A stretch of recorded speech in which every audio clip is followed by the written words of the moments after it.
Ahí estamos. Muy bien. ¿Alguien escribió en el chat? Bueno, volvemos a la cuestión de quién obtuvo los mejores resultados en la selección mayor de esos 7 entrenadores que mencionamos.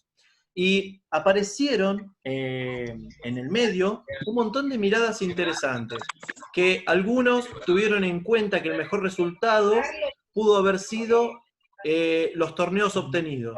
Otro que el mejor resultado pudo haber sido la instancia a la que se llega en un mundial. Otro tuvo como dato relevante la cantidad de partidos. Eh, Otro pudo haber tenido la construcción de un proyecto a largo plazo. Otro pudo haber tenido esto de obtener datos desde sub 14 y sub 16. Digo, todas las miradas, ninguna de las miradas es errada. ¿Y por qué ninguna de las miradas es errada? Bueno, porque cada uno tiene su perspectiva en función de sus propias experiencias y en función de su formación. Fíjense cómo vamos retornando y vamos revisando los temas con los que arrancamos la charla de cuando se inició el encuentro, ¿no? Y fíjense que si yo voy al resultado obtenido por los entrenadores, hay uno que ninguno mencionó, pero resulta que en función del tiempo que estuvo en la selección y la cantidad de partidos ganados, el que mayor porcentaje obtuvo estando dentro de la selección mayor arranca con Maradona y después con Sabela. Sin embargo, Sabela llegó hasta la final de un mundial. Maradona no. Entonces, ¿a qué voy con esto de la intuición, las ideas y la representación? Fíjense que como les marqué antes, aparecen distintas perspectivas por las cuales cada uno de ustedes tiene una cierta mirada sobre de qué se trata el resultado, ¿no? O de quién pudo haber tenido mejor resultado. ¿En función de qué? Y eso es lo enriquecedor de la práctica científica, que cada uno puede trabajar una cierta mirada. Y frente a una problemática o a una situación que yo planteé, como podía ser quién obtuvo mejor resultado en la selección, puede haber distintas formas. A ver, esperen que admito gente que faltaba ingresar. Muy bien.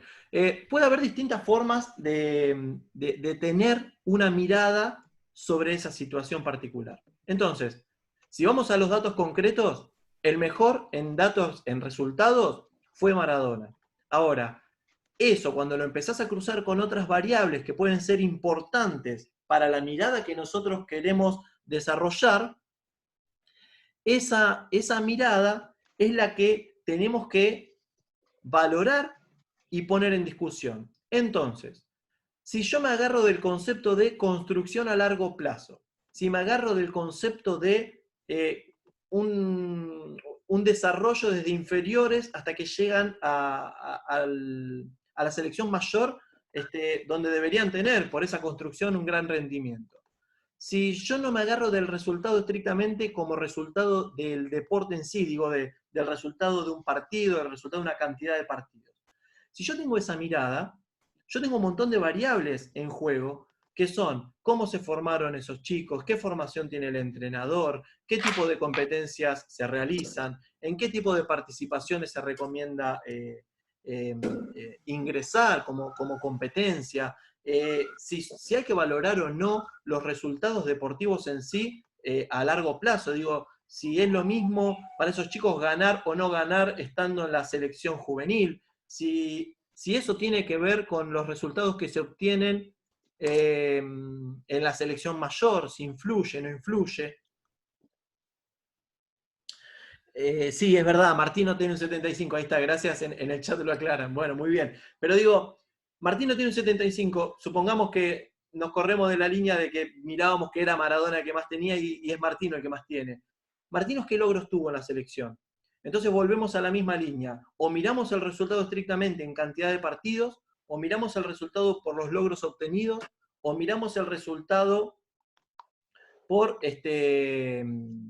por el lugar al que llegó en el torneo más importante, que puede ser un mundial, como el caso de Sabela, o miramos el resultado en función de qué construcción hubo detrás de este proceso de selección.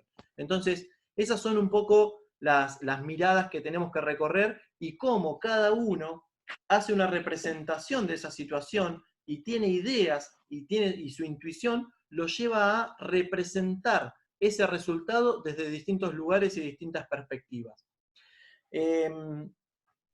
Entonces, ahí es donde era importante poder revisar de qué se trata la intuición y de qué se tratan las ideas que ustedes tengan frente a una problemática. ¿Y a qué voy con esto? Bueno, que una problemática que ustedes vean se puede resolver de distintas formas según quién sea esa persona, digo, según quién mire esa problemática. Digo, porque el problema puede seguir existiendo. Digo, si tomamos, volvemos al ejemplo de la selección, digo, hay una crisis de técnicos, ¿no? Que hubo una continuidad de técnicos. Bueno, fíjense que en las distintas perspectivas que podemos tener en un grupo de 70 personas que estamos vinculados a una formación en deporte, surgió el planteo de el rendimiento a largo plazo, el tipo de torneos en el que se juega. Bueno, surgieron un montón de variantes. Esas variantes tienen que ver con las experiencias y la formación que cada uno tiene, pero que todos podemos tener una mirada distinta. Y eso es por ahí lo interesante de esta cuestión. Ahora, volvemos. Bien. Les separé, a ver,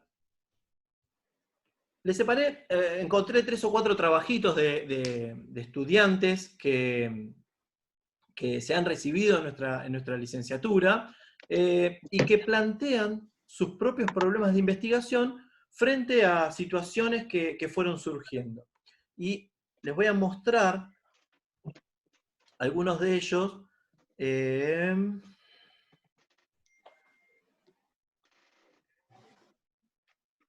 A ver, espérenme un segundito.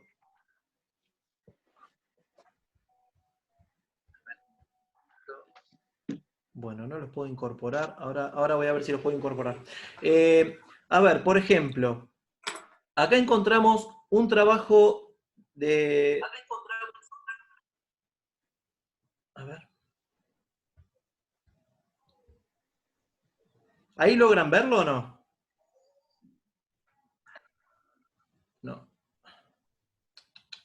No. No se está pudiendo ver. Bueno, por ejemplo, se los cuento yo. Problema de investigación. Los adolescentes de entre 13 y 15 años tienen hábitos de actividad física, descanso y nutrición acordes a los recomendados por la Organización Mundial de la Salud para una buena calidad de vida. Este trabajo que plantea un chico que se llama Cristian Acuña, que se recibió el año pasado, fíjense que lo planteó para desarrollarlo en su propia institución, en la institución donde él viene trabajando, que trabaja habitualmente con chicos de 13 a 15 años, dando clases de educación física y en otro turno siendo preceptor. O sea que él encuentra que en una escuela de Capital Federal, donde trabaja con chicos de una misma edad de forma permanente, él detecta ciertas cuestiones vinculadas a el problema de la inactividad física, el problema de la falta de descanso y el problema de aspectos nutricionales. Él puede ver y encontrar desde su mirada todos estos problemas. Claramente que puede encontrarlo como un problema, pero no es una acción particular o una situación la que lo lleva a plantearlo como problema de investigación, sino que el planteo de él fue que en los últimos años fue encontrando que cada vez menos los chicos realizan actividad física, o sea que cada vez realizan menos actividad física.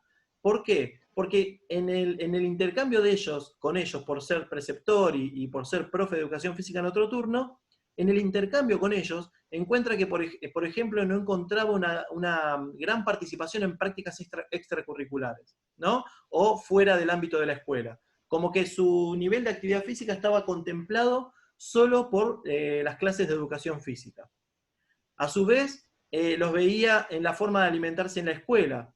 Y a su vez, encontraba en ellos muchas veces un cansancio que no les permitía tener el rendimiento ni escolar ni en el parque o en el campo el adecuado o que él consideraba adecuado. Ahora, ¿por qué puede tener esta mirada? Bueno, porque su nivel de formación, porque sus conocimientos le permiten poder tener esta mirada, pero también hay una cuestión de la práctica. Esto que le decía Luis antes. Bueno, ¿cuál es tu capital? ¿Es lo mismo si él quería detectar esta problemática en deportistas de élite? Y seguramente no, porque lo importante de esta cuestión es dónde realizás vos tus experiencias, dónde realizás vos tus prácticas, para poder encontrar en esa dinámica algunas cuestiones en las cuales vos no coincidas cómo están funcionando, o en las cuales vos encuentres estos pequeños detalles que en la continuidad de esas acciones se arma un sistema de acciones, y ese sistema de acciones lo que forma son patrones. Y eso es lo que nosotros tenemos que detectar como problemáticas para poder encontrar nuestro problema de investigación. Encontrar patrones, algo que esté generándose de forma permanente, de forma constante, que se repita en el tiempo, algo que sea cíclico y vuelva de forma permanente. Digo, este sistema de acciones y no solamente una acción es lo que nos lleva a nosotros a encontrar muchas veces estos problemas de investigación, que son los que nos permiten a nosotros poder profundizar y generar estos conocimientos de los que hablábamos en la primera parte. Otro trabajo de investigación, que después igual se los voy a subir a todos, la mayoría tiene acceso a la plataforma, así que se los voy a subir en formato de PDF para que los puedan ver.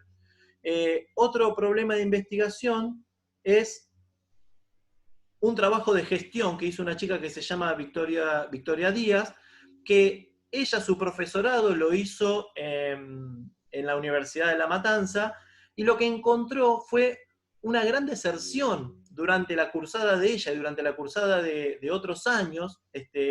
Iba encontrando que había una gran deserción de los estudiantes que realizaban esa carrera, ¿no? La carrera de profesor o licenciado en educación física.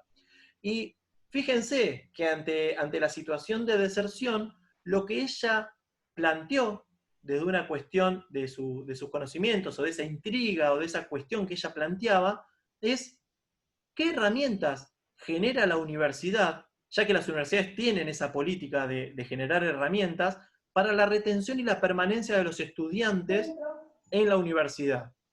Entonces, la pregunta de ella frente a ese problema de la deserción fue qué herramientas estaba generando la universidad en esa carrera para generar esa retención de los estudiantes, para que los estudiantes no tengan que abandonar.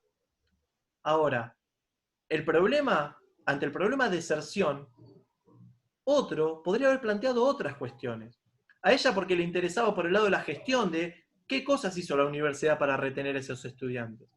Pero por otro lado, yo puedo agarrar a cualquiera de ustedes y plantearles de que en un lugar hay deserción o se van dando de baja mucha cantidad de gente en función de la matrícula inicial, y tal vez el problema que ustedes plantean, el problema de investigación, puede ser otro. Puede ser qué rasgos familiares impiden que esos estudiantes puedan tener continuidad en sus carreras universitarias. Entonces entramos en otra discusión, que es, che, ¿qué les pasa a estos pibes en su vida, en el ámbito social, en el ámbito familiar? ¿Cómo influye la familia en la continuidad de estos chicos? ¿Cuántos de estos chicos tienen familia que alguna vez fue a la universidad y entienden de qué se trata? ¿Cuántos de estos chicos tuvieron que salir a trabajar, por lo cual les impidió realizar su carrera universitaria, más allá de que no sea paga, pero que implica un tiempo determinado de dedicación? Entonces, otro estudiante, otro investigador, puede tener otro enfoque completamente distinto, porque el problema está.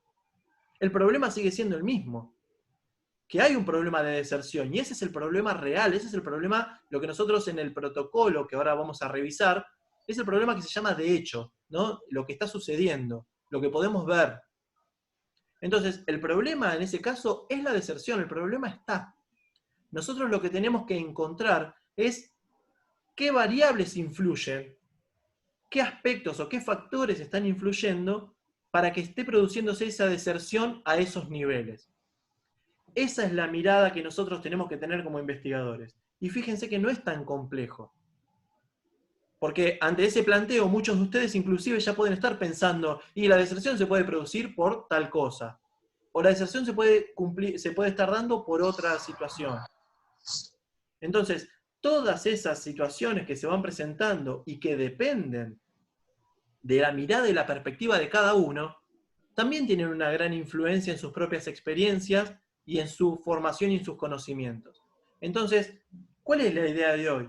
Que entiendan que ante la misma problemática existente, y ese problema de hecho, ese problema real existente, todos los que estamos en este grupo podemos tener una mirada distinta.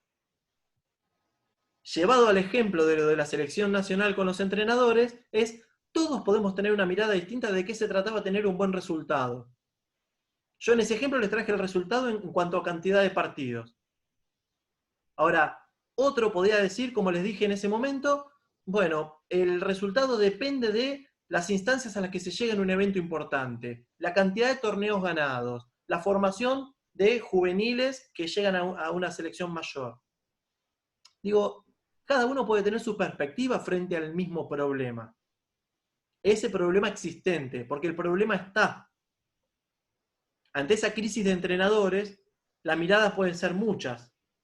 Ante una crisis de deserción de estudiantes en una carrera universitaria, las miradas pueden ser muchas. Bueno, en este caso, Victoria Díaz, que es la estudiante que se recibió con esta tesis, hizo una tesis investigando sobre qué herramientas propuso la universidad o generó la universidad para poder retener a esos estudiantes y que haya una permanencia y una continuidad pedagógica de esos estudiantes en la universidad.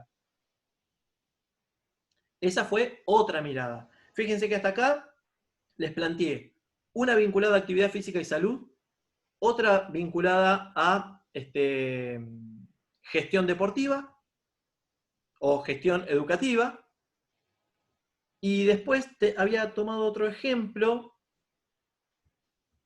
de Manuel Soto, que Manuel Soto es un chico ciclista que se recibió ya también en diciembre del año pasado, y que no solamente él es ciclista, viene de una familia de ciclistas, y que no solamente viene de una familia de ciclistas, sino que Neuquén es referencia nacional en cuanto al ciclismo. Entonces, todo eso lo llevó, obviamente, a realizar su tesis en el ciclismo. Digo, es básicamente eso, sus experiencias de vida y su conocimiento sobre esa práctica lo llevaron a trabajar ciertas situaciones. Ahora, fíjense, el planteamiento que hace frente al ciclismo, él decide realizar una evaluación de la flexibilidad e importancia de la misma en el rendimiento deportivo en ciclistas amateur y élite de la ciudad de Neuquén. Fíjense que su formación académica lo lleva a preguntarse sobre la influencia de la flexibilidad en el ciclismo. Tal vez antes esto él no lo hubiese hecho. Entonces, sigue dentro de sus propias experiencias, sigue vinculado a sus propias prácticas, pero a su vez, él incorpora cuestiones nuevas del conocimiento, de la formación que él está recibiendo para trasladarlas al ciclismo. Básicamente, lo que sucedió en Neuquén fue una revolución dentro del ciclismo, a partir de este trabajo y de esta tesis, que también se las voy a subir a la plataforma para que la tengan dentro de una cátedra que se llama Seminario de Tesis, que va a estar en estos días ya desarrollada. Y una de las cuestiones que él plantea, y que, bueno, ya le pedí permiso para mostrarles el trabajo, primero, él dice, ¿qué me llevo de esta experiencia? Él dice que se lleva aprendizajes, que se lleva contactos, que se lleva la ilusión de desarrollar el ciclismo de calidad en Neuquén y de abrirle la puerta al ciclismo para investigaciones y para su desarrollo. Él lo que está planteando es un nuevo paradigma en el ciclismo, donde no sean los mismos ciclistas los que trasladan una forma de entrenamiento, una forma de ver el ciclismo, sino que esté acompañado de una práctica profesional adecuada, atravesado por las ciencias del deporte. Entonces, él lo que estuvo haciendo durante su trabajo, a partir de las ciencias aplicadas al deporte, porque tuvo una influencia directa en funciones fisiológicas dentro de los resultados que él obtuvo, de cómo influye la flexibilidad en el ciclismo, a partir de eso también lo que logró básicamente fue una movilización dentro de la disciplina. O sea que él logró transformaciones de su propia disciplina, logró reflexión de su propia disciplina. ¿A través de qué? De ser crítico, pero crítico constructivo, con una metodología de trabajo en esta investigación que se la denomina reconstructiva, que él va tomando cosas de esa propia disciplina, tomando cosas de sus propios conocimientos, tomando cosas de su formación, para trasladarlas a su disciplina y generar ¿qué? Nuevos conocimientos. Nosotros con Luis nos quedamos, cuando estuvimos de jurado de esa tesis, que obviamente le veníamos haciendo el seguimiento dentro de la tutoría, pero cuando tomamos dimensión de lo que había generado su tesis dentro del ámbito del ciclismo y dentro de Neuquén, básicamente él movilizó una provincia a través de esa, en la que esa disciplina es muy fuerte, él terminó generando puestos de evaluación en distintas competencias. Terminó la familia consiguiendo carpitas con colchonetas, con lugares para medición. Pasaban los ciclistas, tanto amateur como elite, porque estaban intrigados para saber qué se evaluaba, qué se llevaban de eso, se llevaron datos. El problema es cómo resignificar esos datos. Y ese es el trabajo que tenemos que hacer nosotros como investigadores. Es decir, bueno, si yo obtengo estos datos, que no sean solo datos, ¿cómo genero conocimientos? ¿Cómo genero nuevos conocimientos?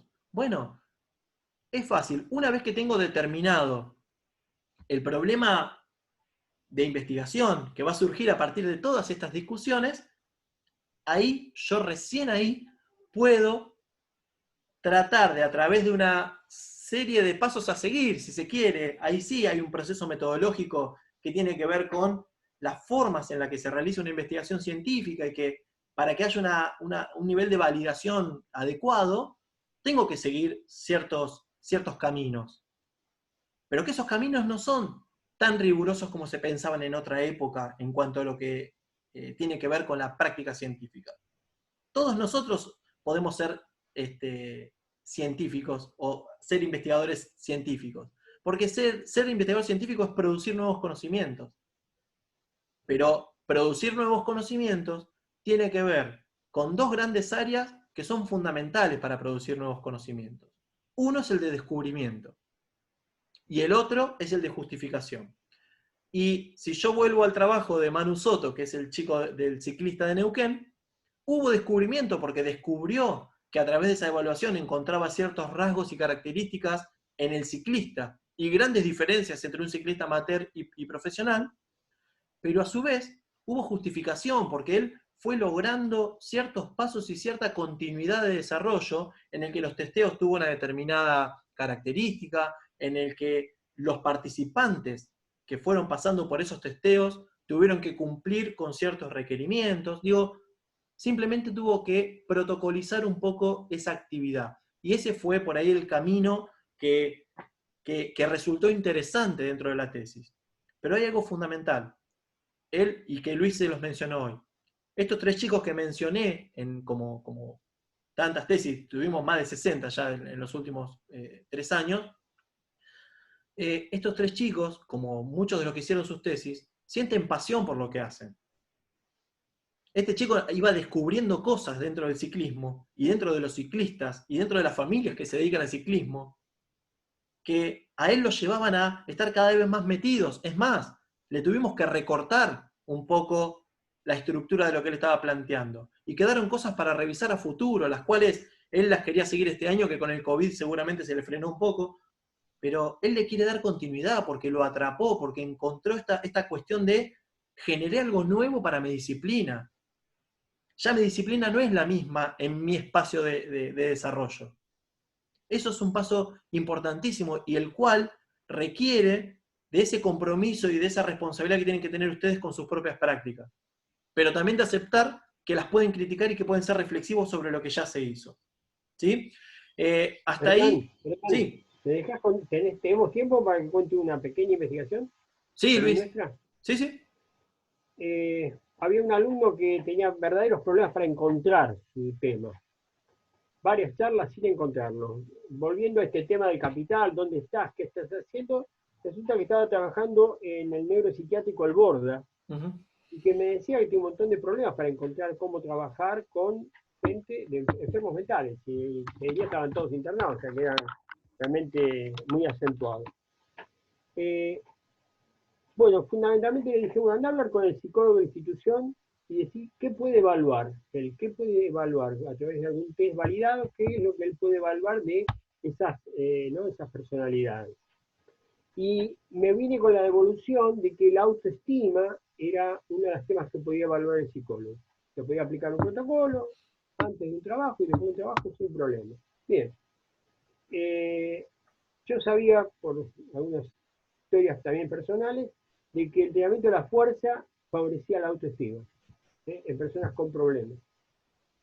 Se lo propuse, él dijo, bueno, voy a ver qué puedo hacer, pues se imaginan que eran todos esquizofrénicos, todos medicados con alopidol que te dejan duro, ¿no? Y no podía trabajar con pesas, porque evidentemente podía tener un problema. ¿Ah? Entonces tuvo que inventar un montón de cosas, lo dividió en dos grupos de 6, entrenó con bandas elásticas, las enfermeras decían que no se iban a levantar los pacientes para hacer eso, y aplicó un protocolo durante 4 meses de 2 veces por semana de entrenamiento con bandas elásticas. Eh, para hacerte las cortas, además de la charla que me iba contando lo que iba haciendo, armamos un torneo al final de 3 semanas, un torneo de cuántas bandas elásticas podían mover, sumándolas, ¿no? Dice que había uno que le faltaban por lo menos 5 más para que era tremenda la puerta que tenía. ¿Cuál fue el resultado?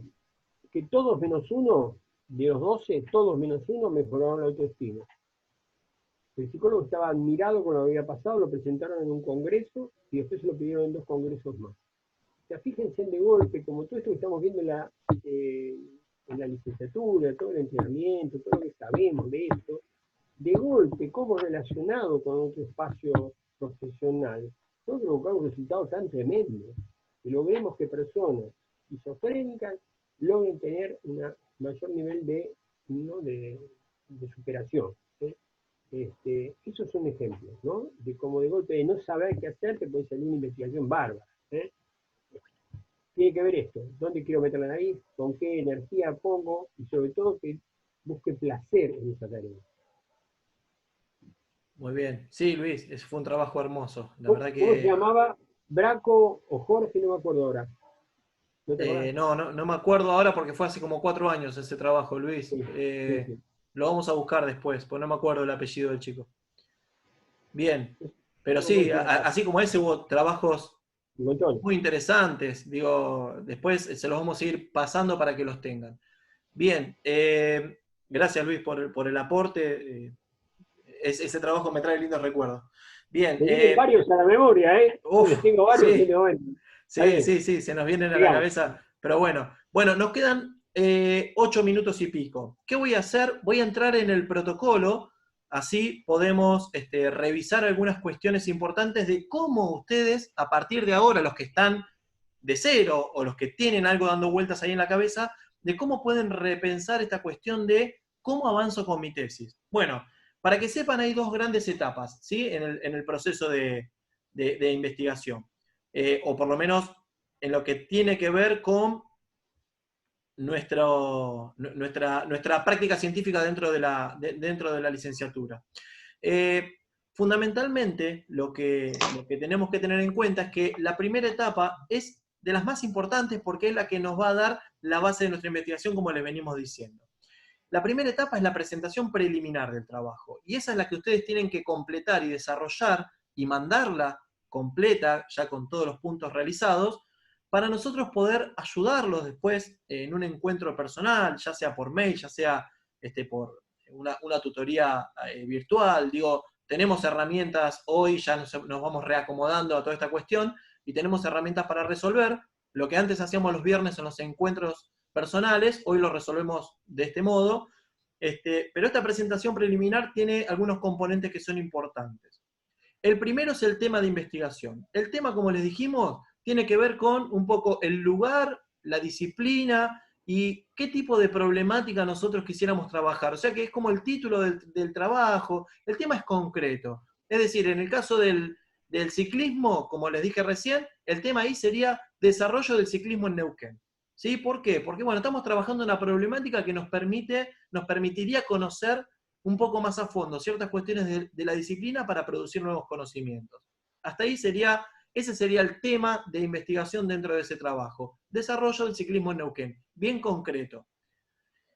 Lo segundo que tiene que aparecer en el trabajo es el problema de hecho, es ¿qué problema estamos viendo? Bueno, en el caso, si vuelvo al ejemplo del ciclismo, el problema que se estaba viendo es una escasa práctica o desarrollo de la capacidad condicional de la flexibilidad que según la teoría podría tener ciertos beneficios en algunos aspectos. Listo, entonces yo en función de mi conocimiento y en función de mi experiencia, de que sé que eso no se realiza y que sé que las personas que conozco no lo hacen, yo podría encontrar un patrón a seguir que sería que sé que no realizan actividad de flexibilidad dentro de esa disciplina. Entonces, ahí podría tener un problema de hecho. A partir de ahí, y que encuentro este problema, tengo que empezar a revisar teoría. ¿Y de qué se trata la teoría? A veces puede ser muy cercana y a veces no tanto.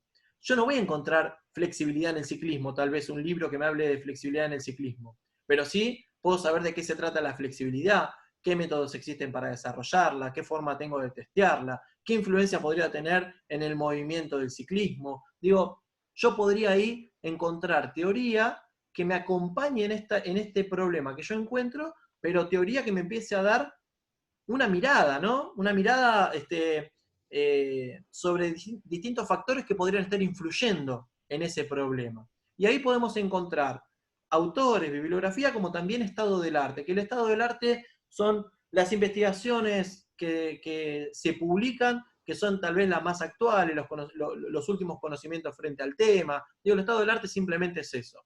Pero lo mencionamos así porque es como aparece en el protocolo. Entonces, bibliografía y estado del arte es lo que hay que revisar para revisar esa teoría. Después, a partir de ahí, empiezo a determinar causas del problema. Y ahí es donde yo me empiezo a hacer preguntas. Entonces, entre mis preguntas, si sigo con esta línea de lo del ciclismo, podría ser, ¿influye la flexibilidad en el rendimiento del ciclista amateur y profesional? ¿De qué manera puedo trabajar la flexibilidad en esta disciplina? ¿Entienden los ciclistas de que trabajar la flexibilidad le podrían generar Bueno, fíjense que ahí me puedo desarrollar un par de preguntas que serían las posibles causas de ese problema que yo estoy viendo.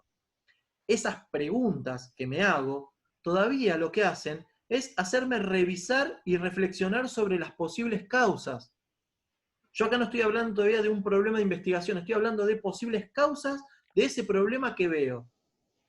A partir de esas preguntas es donde nosotros vamos a empezar a detectar cuál es el camino que ustedes están intentando seguir para revisar esta tesis. ¿Cuál es su especialidad? ¿Cuál es su intención de conocer más a fondo estas cuestiones? Entonces, en estos 3 minutitos que nos quedan, la idea era poder revisar estos aspectos del protocolo que a ustedes les va a llegar, para que podamos avanzar y que todos puedan desarrollar esta presentación preliminar para que nosotros podamos darle continuidad después a su tesis de grado. ¿Sí? Breve, Hernán. Y Sí, esas preguntas de investigación después se tienen que responder a lo largo de la investigación. O a través de la teoría, o a través del campo, a través de nuestra tarea. O sea que no es menor estas preguntas. O sea, hay sí, que tal cual.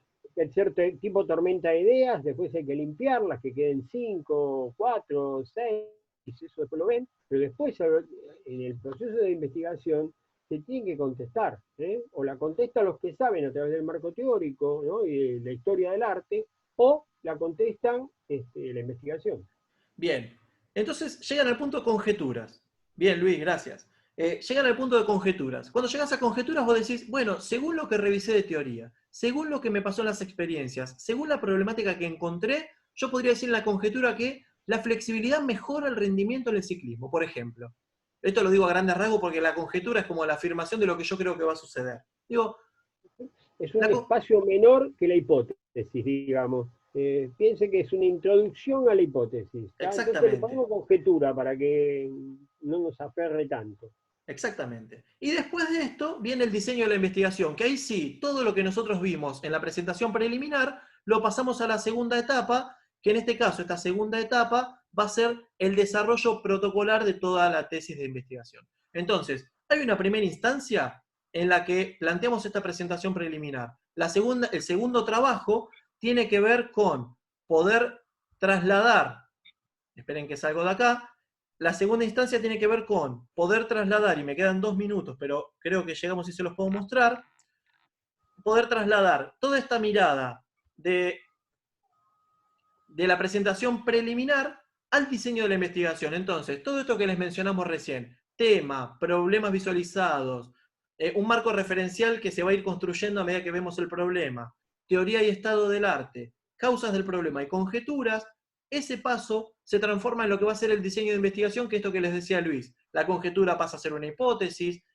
los problemas visualizados y las posibles causas, un problema de investigación, y así vamos a ir trasladando la presentación preliminar al diseño de la investigación. Ese sería un poco el camino general que vamos a seguir a partir de que ustedes estén desarrollando su tesis. Así que,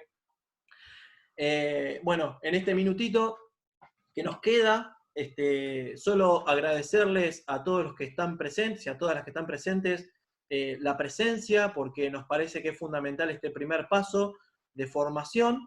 Estos videos van a quedar grabados, o sea que van a ser de consulta permanente por si hay algún tema que les quedó pendiente de lo que revisamos, para que puedan verlo en otro momento, cuando tengan ganas y cuando estén avanzando con su tesis. Así que son 2 videos que les van a servir como para poder encontrar el camino. Y a su vez, en el seminario de tesis, que es la cátedra que se está organizando en la plataforma, también va a haber tutorías presenciales, virtuales, que las pueden ver para ver cómo se hace el trabajo de tutorías para que les sirva a ustedes de referencia. Así que, sin más que eso, no nos queda más tiempo. Les dejo un fuerte abrazo, les agradezco nuevamente por participar de este espacio, y nos seguimos viendo cuando hagamos el segundo módulo, que es cómo desarrollar, cómo empezar a